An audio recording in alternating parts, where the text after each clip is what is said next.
Right. Well, I was on the restream page and I could have just pressed it. I could have just fucking done it, and you wouldn't have known. You wouldn't have been able to stop it.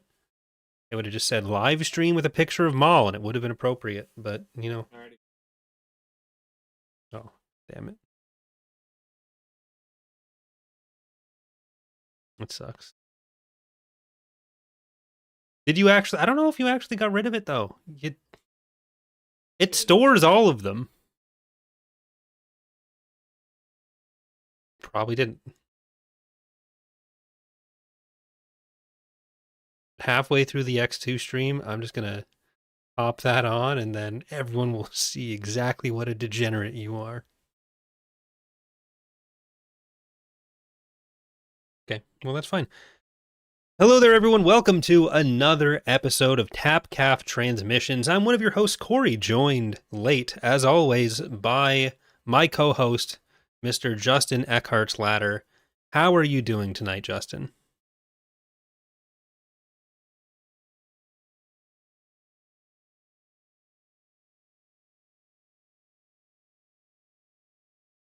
Yep. We both really put a lot of effort into learning how to read again to cover tonight's topic. Oh, you can't hear Justin? Why is that? The hell?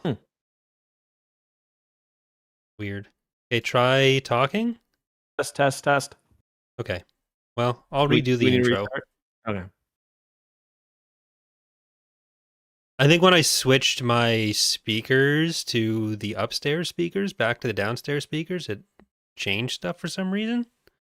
Anyways, yes, the Mando trailer just happened, which is why we're late, because I was sitting here prioritizing your current entertainment, whereas Justin did his job better and made a video about the relevant Star Wars thing. So, I mean, it's kind of tough because was that a new Mandalorian trailer? I haven't seen it, so I don't know. Oh, really? Why don't you watch it right now, live on the podcast? Yeah, we can do a live trailer reaction if you want. I think it could be fun. It could be fun. Okay, I'll set up the. Okay, let's see. Where's this? It's called. Mando. It's on. You go to Star Wars. YouTube I'm just searching channel. Mando trailer, and it's surprisingly hard to first. Oh, okay, so that didn't for me. Mine came up. Mine was feminist owned compilation. Yeah, that's based on prior search results. Okay. So our cameras are gonna disappear for a second while I go to the empty video, and hopefully I don't get copyright claim for this. You shouldn't. Podcast listeners, this is the content you listen for. You can actually just clip this and put it on your channel if you want. Let me know when you want to start watching. Did you start?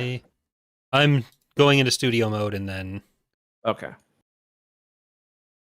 I'll yap. I'll yap to the crew till you're ready. We can 3, 2, 1 it. But yeah, final Star Wars trailer, and the tickets will be available tomorrow. The final Star Wars trailer. That's not true. Hopefully not true. Final trailer for this Star Wars movie. Here we go. Tickets available tomorrow, and I'm curious to see what my theater looks like. All right, I'm ready. Okay. 3, 2, 1, go. Oh my God! Is that? That is Grogu. Mandalorian bounty hunter. Nar Shaddaa, I believe. And a child. John Mandalorian. Shaddaa. Oh, there's a room with people in it. Like all this, I don't know. Like we've seen every single clip here before, pretty much. This isn't about revenge. It's about right? Preventing there's these ones. Yeah, these are. This is all seen before. I don't know if all of the shots we've seen so far in that were this. Yeah, they're like slightly different. There are some. This is some new. This isn't. This is like the first thing we saw. That's just. Good luck. They got their own little ship, which is funny. I never thought about a Star Wars ship being tiny. Strap in. That looks like what's it called? Navarro. We need a professional. An ATRT? I don't think we've seen the ATRT part of it. We've seen it for a minute, but not this specific scene. You good? Or this specific shot, rather. how I'd say I'd describe it is, it looks like it's all scenes we've seen before, but maybe like different shots from the same scenes. Different shot for it, yeah. Oh my God, his helmet's off. He's going back to the waters of Mandalore. Can't wait for the Mandalorian season 4. The old protect the young. I mean, we've established that was the right thing to do, right? Make him go and do that. Yeah, so why wouldn't it happen again? Protect the old. I wonder if those Hut droids are going to be like in the expanded universe where they're like old battle droids they recovered. This Memorial Day, do they not care about international audiences? They couldn't care less. You should be. They fall now? This is the way. So like, I don't know. I don't understand how that's the final trailer. Like, what do you mean? I don't know, man. I don't know. What do you think about this movie? I mean, I don't know what you're expecting from other trailers. Here, let's start the podcast properly, and then we'll maybe do a brief segment somewhere in there on the trailer. Oh, we're not actually in the podcast yet? Well, I'm not putting an audio track. Like, the audio podcast isn't just going to be the audio track. Just go ahead. Yeah, I'm restarting the podcast that people on the platforms will get. Okay? The quality content. Yeah. Hello there, and welcome back to TapCaf Transmissions, the only Star Wars podcast introduced 2 or 3 different times tonight. I am Corey, one of your hosts, joined as always by Mr. Justin Eckhartsladder. Obviously, you haven't heard the Stuttering Joe Star Wars show. That's mean. That's actually the first cancelable thing that you've said on this podcast. That's cancelable. Justin, that's a real podcast. I'm very close with him. Legends only. All right. Well, our main topic for the night is the book Maul Lockdown by Joe Schreiber. But we have also just watched on the live video version. We've just watched the final trailer for The Mandalorian and Grogu, which is releasing on Memorial Day. As a Canadian, I don't know what that means. 9/11 maybe? 26th. Okay. Is it 26th of May? It's in there 22nd, somewhere. maybe? 22nd? But anyways, late May. So we are we're like a month and a week away. You were just saying that you don't know how that's the final trailer. Can you elaborate on that for our devoted listeners? Just like, to me, that felt more like an extended cut of like every other trailer we've seen so far. Like, yeah, I'm glad we're not just seeing as someone who would prefer to never watch a trailer, I'm not upset by that. As someone who would like to make videos, it's not helpful for me, but that shouldn't be what we're organizing a franchise around. I think like every trailer is a chance to get a new fan on board, get a new viewer on board, to win, an unconvinced ticket buyer on board, and like you've rolled the same footage 3 times now. But it's also a chance to turn people off because they've now seen everything in the movie. Which, to be fair, I think we might have seen a lot of this stuff in the movie. Yeah, I don't know. I don't know if that really happens. Like, people get too spoiled. I don't know. Anyway, we did breakdowns of the other 2, so I don't know if we need to break down the trailer again. It looks good. We'll see it. You can buy your tickets tomorrow. My thing with the action is that it seems like it's a lot of enemies, big bulky enemy kind of stand still or move slowly while Mandalorian and Grogu do whatever their thing is. It's true of the AT-ATs. It's true of the Gundark, I think it was. It's true of most scenes we've seen. Those robots. Yeah. So that's kind of my take on the combat. I'm looking forward to having Star Wars in theaters again. But I'm looking forward more to having Starfighter in theaters. Yeah, totally agree. Okay, so we'll move on from that. Our main topic tonight is Maul Lockdown. Yes. One of the late Legends novels by Mr. Joe Schreiber. Indeed. It's a very Joe Schreiber book, for better or for worse. I think both Corey and I are a fan of how he writes Star Wars books. If you don't like excessive gore, it's like, he can like rip, like if he were to rip like part of his nail off, like a hangnail, it would be like the chunk of skin was sloughed off the end of his finger and was replaced by bloody pulp as he screamed in pain. Like Yes. that's half the lines in this book, but I'm for it. I think it's fun. Yeah.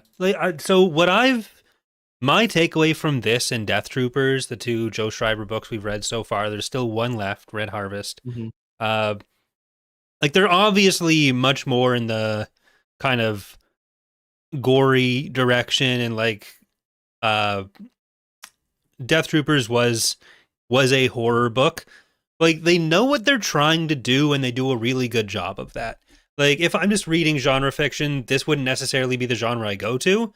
But, like, there was never a time in Death Troopers or in this where I was bored, or where I felt like the fact that it wasn't what I would normally go to for a book was putting me off of it. Like, I was engaged the whole way through. I liked the characters. I thought Maul was handled well. I thought Komari Vasa was handled well. I thought the newer characters were handled well. I thought like some of the mysteries in it were fun or interesting. I was wrong about some of what I thought would happen, because I was sure You that definitely thought it was the brother who was the Iram Radiq, right? Or is that just me? No, I thought it would be Coil was actually going to be Radiq. And Is that the Chadra fan? Yeah, because I was getting Master Splinter feels on that. I could see that. And I knew the brother would be involved in some way, but I wasn't sure. Like, I thought he would just be like another intermediary. I didn't realize he was going to be in a mask. I definitely didn't think he was Radiq. But yeah, like the mysteries at the center of the plot were interesting enough throughout the book to kind of keep you wondering what was going to happen. Even though, as someone said in the chat before we started, it does feel like it's going to end multiple times before you're even halfway through the book. Like, if there is a weakness to it, it's that like it could have ended multiple times. You could have just had this reveal be the reveal, and then we just kind of deal with stuff from there. But overall, I really enjoyed it. How are you feeling? Yeah, no, I really liked it too.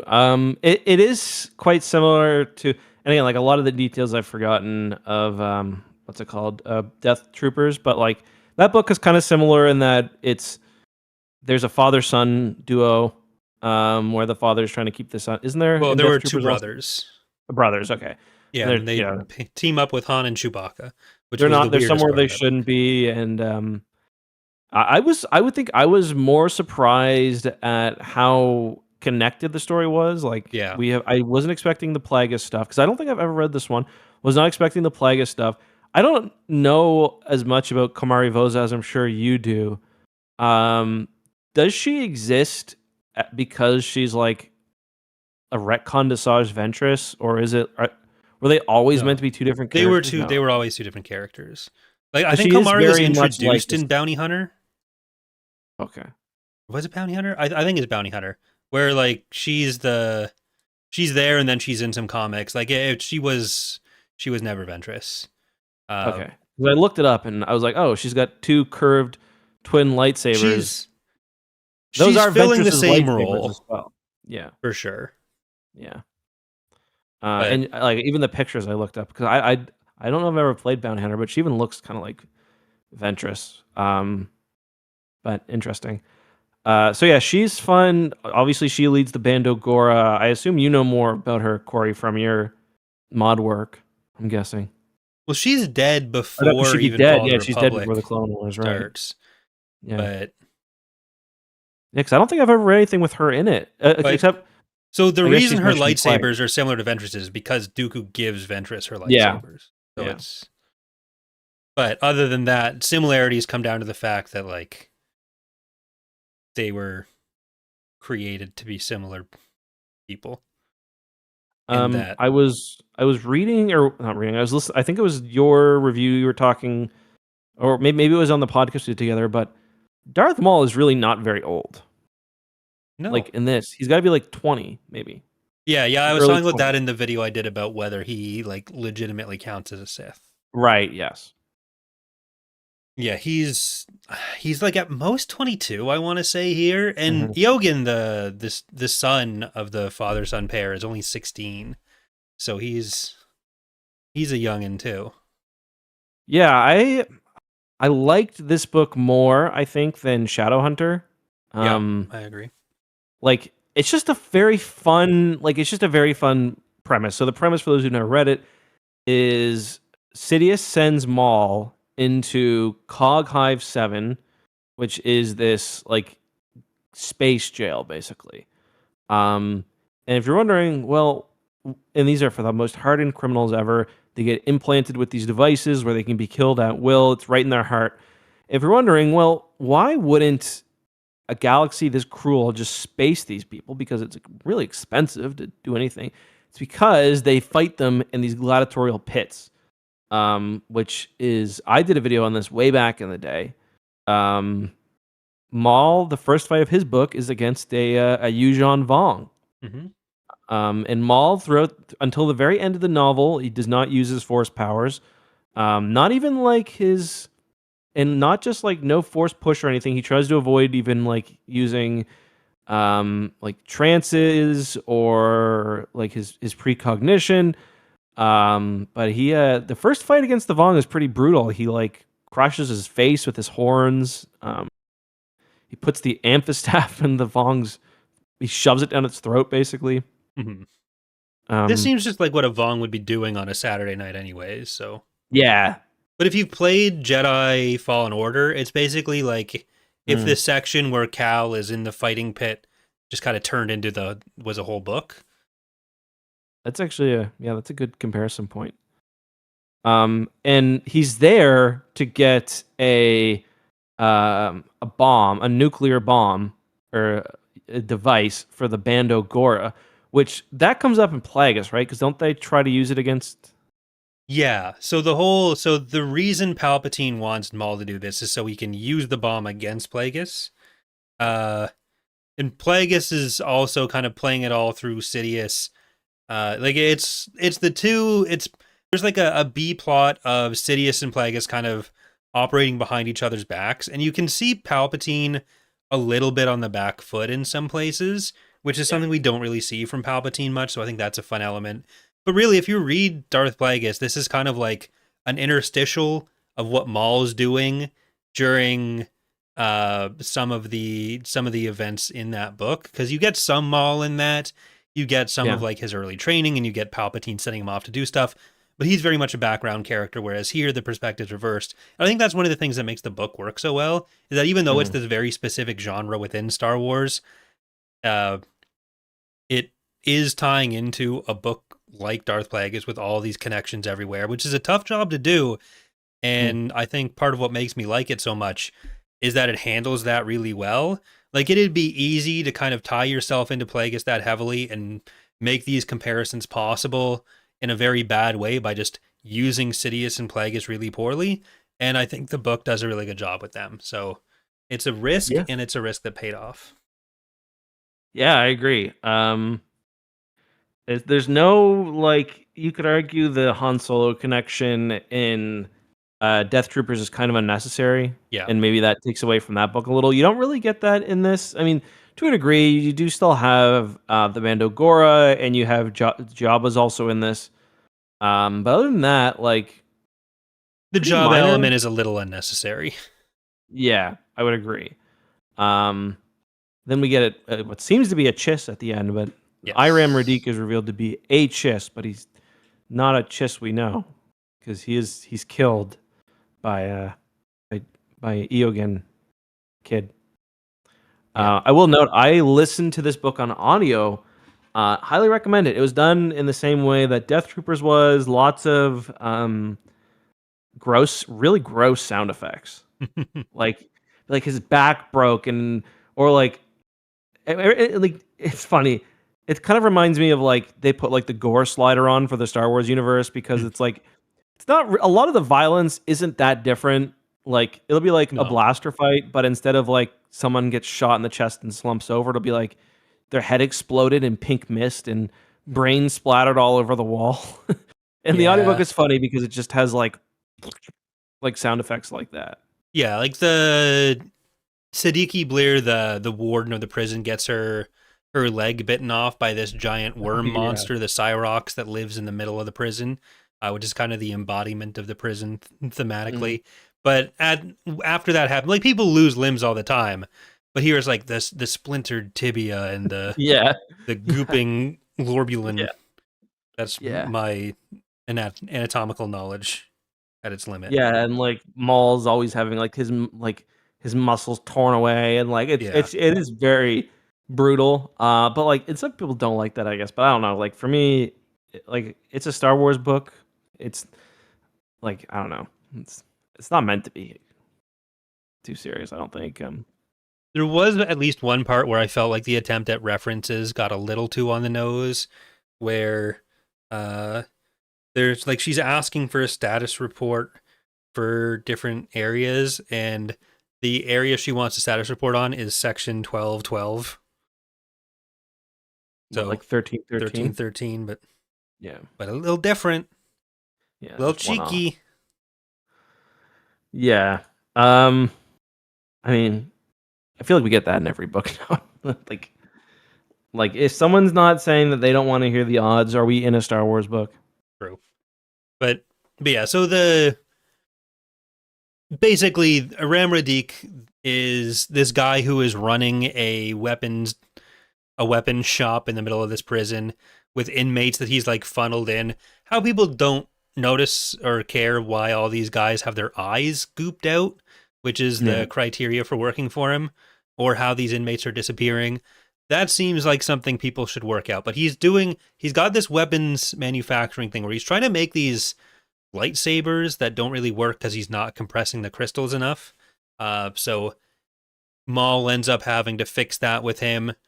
But the thing that Sidious has sent Maul to get is a nuclear device, which you kind of do have to ignore any technological stuff in this book, and just kind of take it at face value that whatever it's saying is happening makes sense to happen. Because like, proton torpedoes would be more powerful than like nuclear. Yeah, like you've got to assume as well that like he's doing this partially to keep training Maul. Yeah. But there's also stuff because like he's not allowed to use his force powers, but there's also stuff like there's a hidden microphone in the warden's office, and Maul is able to spot it because it's like casting a light on the floor. Like, with modern technology, even if I am gonna hide a microphone, I'm not picking one with an LED on it. no, it's like the worst bugging ever. Yeah. And this was written in 2014. If it's in like 1998 or something, maybe we just didn't have the technology to not put an LED on. I guess we didn't really have much LED technology, but for a microphone to work, there's got to be an LED status light on it. But by 2014, we had that down. We didn't need to know with an LED status light. Yeah. Not to nitpick, but the funny thing about these books is that, like, I don't know, they kill characters and they really do just move on with it like pretty quickly. Yeah. Like the warden's brother, I was expecting something else from him. He's just killed. Same with the Commerce Guild, the Banking Clan guy. He's just killed. The warden really is just killed. And I kind of appreciate that as well. I was hoping for the son and the father. Obviously, the father's going to die, but I thought the son was handled in kind of an interesting way with Maul, where Maul is like, I don't actually care. Like, I mean, it'd be nice if he survived. He should survive, and he even gets like a little angry when he dies, even though like he recognizes the son is too weak to survive in a place like Cog Hive 7. But they definitely like are forming a bit of a relationship here. You do like, I don't know if the book really goes into this a whole lot, but Maul is maybe the most like abused Darksider of like that era, because they get him from like he's a child. He's already being raised by not chill people in the Night Witches and Mother Talzin, and we do have all that lore at this point as well because it's 2014. And then Sidious gets him while he's still a child, and all he ever knows is shittiness and cruelty and In the dark side. yeah. Yeah, he's very insistent. Like, I did not just make a friend. I did not make a friend. But when he thinks the kid dies, he's like, that was a useless death, and it will have to be like paid off. And like he doesn't give a shit about that ever. Yeah.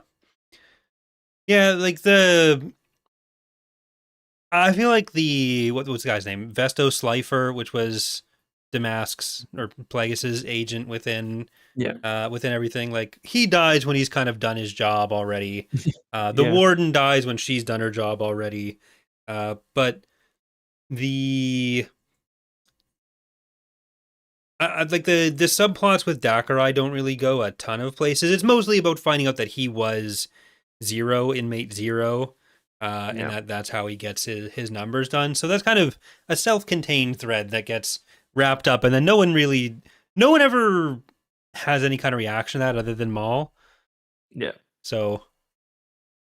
Yeah. But yeah, it's fine. I was curious, and I got my curiosity sated. Yeah.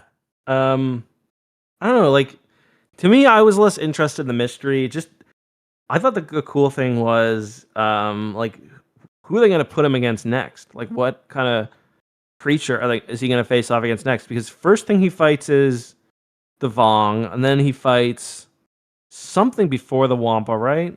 I think the Wampa is second. Then he fights the Weequay. It's like a drug addicted Wampa.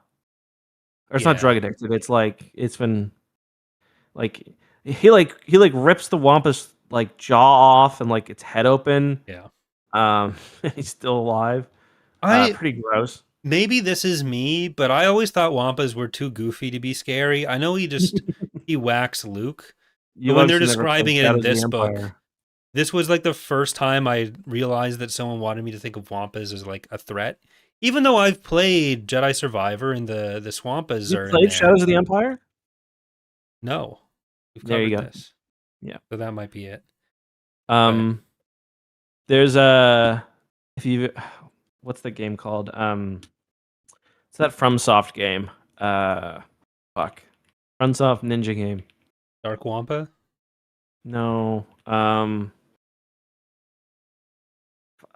It's not ninja. The samurai one. Anyway, in that game, it reminds me of a scene.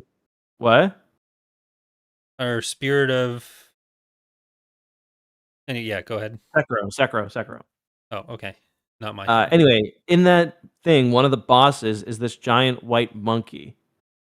Like this big gorilla. And when you cut its head off, a giant centipede comes out. It's very disgusting. And that's what it's actually like vile.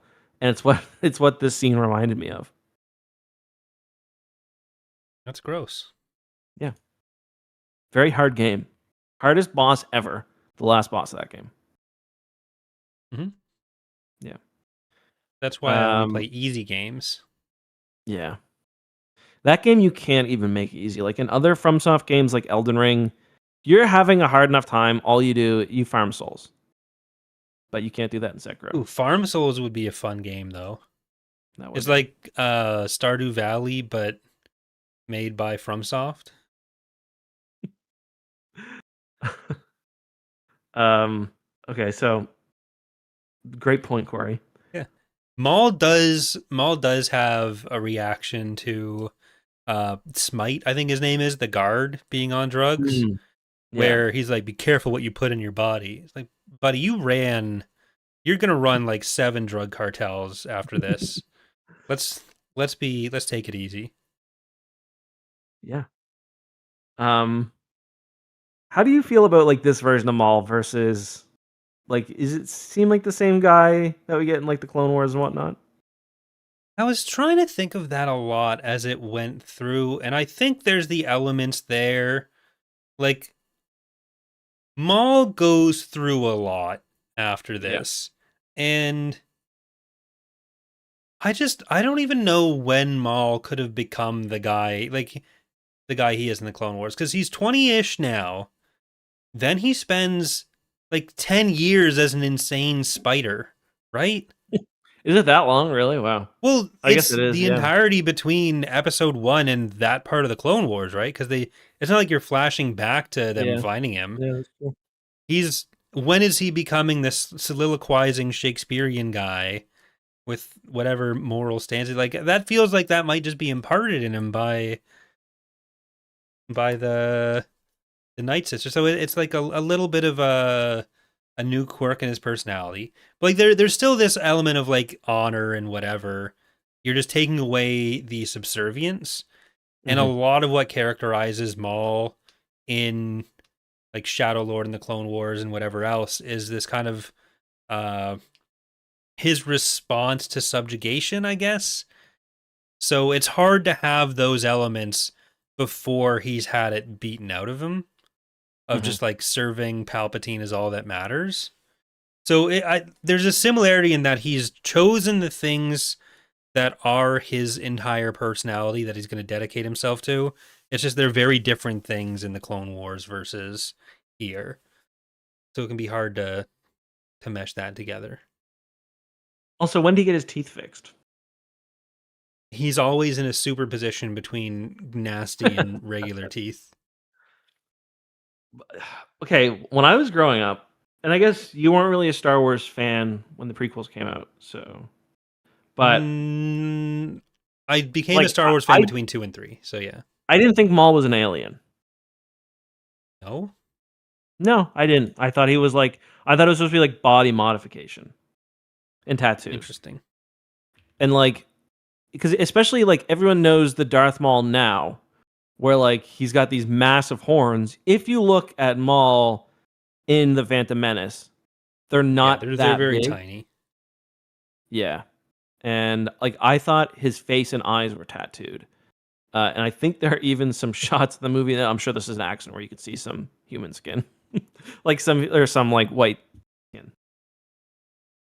Yeah, I mean I could see that. Like even within the Zabrak community, his tattoos are tattoos, not just his skin. So right. Like you look at Bao-Dur and he's got just the horns and he's like a fairly standard skin color. Other than the whole arm situation. But that's not my business. The arm is not normal. Yeah. Yeah, I like he's had an interesting story by the time we're at Maul, Shadow Lord now. I will say my Graham is obsessed with that show. So like it's we fluctuate between that and Bob the Builder. He calls Bob the Builder bad man. I don't know why. But like today, for example, we were lying down about to have a nap because he's not feeling good on the couch downstairs. I put on Bob the Builder the movie, of course, like always. And he goes, "Want to watch Darth Maul?" I'm like, "All right, let's watch Darth Maul." And I fell asleep watching Darth Maul. So I'm really getting my lore in each episode. Well, he usually watched it before his nap. So like he's seen the first 1.5 episodes like 5 times, but the latter 2 not at all. Didn't you say before if you put on the Clone Wars, he tells you to turn it off? Yeah, he does not like the Clone Wars. What if you tried to slip in like the Maul episodes? Well, I tried that because we did watch those last 2 episodes of season 7, and he didn't like them. I don't know what it is. He doesn't like Rex. No, because he likes Rebels. I don't know where it is. There's not enough cops in this, Dad. Yeah, more cops. Interesting. Yeah. We'll have to track his progress through other cop and Maul-based shows to see what he's really responding to. He doesn't like Paw Patrol. They're fucking fascists. That's true. Yeah. In the Paw Patrol movie, the second one, they go to the big city, and you want to know why they go there? What the emergency is? 9/11. No. A person that they didn't like is elected to mayor. Oh, God. I'm not even joking. They go there because a guy was elected to be the mayor who they don't agree with. So they try to fucking topple the government. They buy this big skyscraper in the middle of the city. Is it because he's suggesting they open government-run grocery stores? Well, I did a video about it a couple of years ago, and I said, who patrols the Paw Patrol? Like, also in that movie, they've got a fighter jet that has lasers because they use it like I think they use it against a storm or something, but like it has weapons on it. Like These budgets are out of control. yeah, it's crazy. The militarization of the Paw Patrol has gone too far. It's crazy, man. But as far as the fights in the book go, I feel like they could be a lot more gratuitous with it. Like you open up with they're very graphic, but it uses the idea of the fights as like a looming threat more than it actually does the fights. Yeah, we can have like 3 more easily. Yeah, and so I was grateful for that. It was not gratuitous in the number of fights. Well, there's a difference too between like gratuitous and cruel. Like it's never like they're not usually, I guess it is sometimes in the zombie book, but it's not like it's just silly. Like it's not mean, it's not scary, it's just like violent. Mhm. Like an action movie basically. Yeah. And I think there's a difference. Like if they were like killing innocent children and like describing it the same way as like killing these criminals are like comically evil. Like one of them you're saying they deserve it? Yeah. You were just criticizing the Paw Patrol justice system, and now you want to see the inmates. Listen, I don't force my beliefs on a neighboring city's population through military force. I hold my own beliefs, which is, by the way, not legal in the Paw Patrol world. So, yeah. It would have been nice if there was a fight that didn't involve Maul, maybe. Yeah, it would make it feel like a bit more believable of a setting if like it wasn't just 6 Maul fights. I know he's the new hotness, but I would have liked to see the kid fight somebody. Like the whole thing is the kid is not ready. I think they could have given the kid like what's the guy's name in KOTOR? Like is it Girl in Two Fingers or whatever? Like put the kid against him at first. Yeah, but everyone else in here is like a killer, and he just doesn't have that in him yet until he's defending his dad. So I feel like having him survive a fight before then would be very difficult. That's true, yeah. And after that point, the prison is getting maybe eaten make by it the worm. his dad then, because his dad is tough guy. Yeah. But it's a fun book, man. Like I'm reading Dune. Well, I finished Dune yesterday, and I was like taking turns. I'd say I was kind of equally enjoying my time with both. And like there is an element of whenever you're doing something for any kind of obligation, that takes away from it, at least for me. Like psychologically, it can be harder to get into it because it's a thing that you are not just choosing to do necessarily, but where that you have to do it within a certain amount of time. And just I don't respond well to authority, even my own. So there are books that have been a struggle to get through, but this was like I was happy to keep reading and would have wanted to read more most of the times that I was reading. The ones that were most of a struggle for me to get through was back when we were doing it like weekly, and we did like all the X-Men books, like pap. I love those books, but man, we're fucking flying through them. Yeah, there were certain. I would almost say the Outlaws book was getting close. Sorry, what? The what? The Outlaws book was getting close in certain points to me. Yeah, but gosh. Yeah. Well, this one was fun. And what should be our next Darth Maul book, I wonder? There isn't one. Don't we have... Isn't there one more? Well, what's the... Isn't there another like Phantom Menace era book? There's Cloak of Deception as another like book in this era, but it's not really a Darth Maul book. Do you have a book you'd like to go to next? I mean, we could do Cloak of Deception if you want, but I'm down for anything. Well, I know that our discussion of this book has been kind of short. It's like, I don't know. I do recommend read this one. It isn't that long, but it is very like, it's not very philosophical. It's like if you've watched a prison movie or a prison show, it's like that with Maul having to prove himself. He kind of becomes the top dog. He faces the other gangs. It's kind of the best hits. And I think part of the reason the book is so enjoyable is because Maul is like the peak, like he's the peak violent person in this place of violence, and there's like no rules on what he can do. And it's kind of just fun to see how he survives without relying on his force powers. Well, But no, keep going.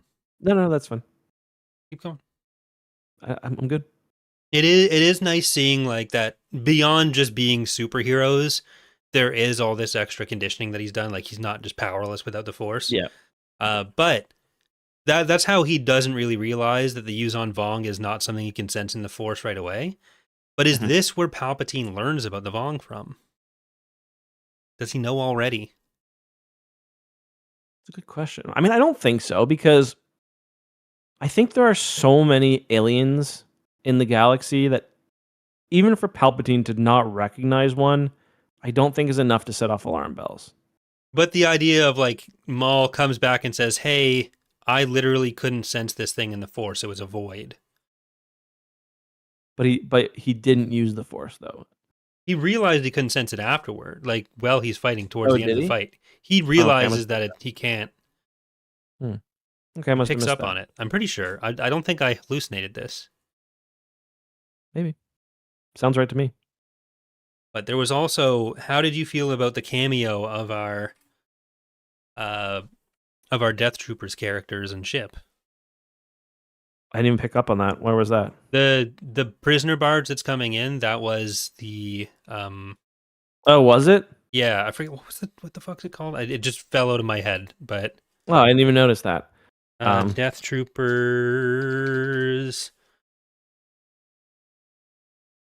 Where's the book? But yeah, it was the same warden, what Cloth, I think his name is, or yeah, Cloth. On the barge that the boys are on later, because he's saying like, Purge, it's Purge. Purge, yeah. He was saying he wants the ship to eventually be like a full on self-sustained prison vessel, and we know he reaches his goal because it becomes. I pick up on that. Yeah. I mean, in some ways, I'm not surprised, because the actual plot of these books, not super memorable. Like, if you ask me in 3 weeks what this was about, I doubt I'll be able to tell you. But it's a very enjoyable and very fun read. And I kind of wish more Star Wars books were like this, because you could make Maul Lockdown in new canon. Maybe minus one Yuuzhan Vong and with a little less Plagueis time, but this would fit perfectly into the new canon. So I think if you're going to make a self-contained story, make it fun. Well, I came out and I said Joe Schreiber is an underrated Star Wars author, because we both gave Death Troopers a high ranking. Where is that? That was actually a while ago now, wasn't it? Death Troopers. It was October, wasn't it? You gave a 5, I gave a 4. I think we're both going to give this book a relatively high rating, and unless Red Harvest is shit, like, we're going to probably... I have heard it's not as good, Red Harvest. Be at least reasonable. But those are that's two really good books, and you never hear people bring up Joe Schreiber as a mainline Star Wars author, and especially with all the connections that you have in here. Like this, I feel like this is a book that if you're a person who likes Plagueis, which is most people who read Plagueis, you could come to this easily, and I think you'd get something out of it. Although I am at war with Green Jedi Twitter again. So, well, the thing about Green Jedi Twitter is like they don't like things like they're just there's numerous like, oh, you like this? Yeah, well, he's stupid. It's more fun to be. Well, Ubis is in chat. He's gonna have to go and tell them the declaration. I like Green Jedi Twitter, and they generally like me. Like every time I see someone with the Green Jedi thing, I mouse over them. They follow me. They're following me. So yeah, and normally I agree, but I said Joe Schreiber is an underrated Star Wars author, and one of them quote tweeted me saying first ever Coriel. So relationship once again over.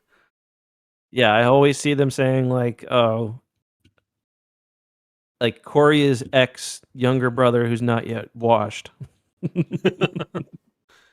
And are they wrong? No. So what are you gonna give? What are you gonna give Lockdown before we go on? I'm gonna give it an A. I'm gonna give it an A. You're gonna give it an A. That's where I'm. Which is that's what I gave the other one, right? Or did I give it an S? I can't remember. You gave it an A for Death Troopers. Yeah, I'm giving this an S as well, or an A as well. Sorry.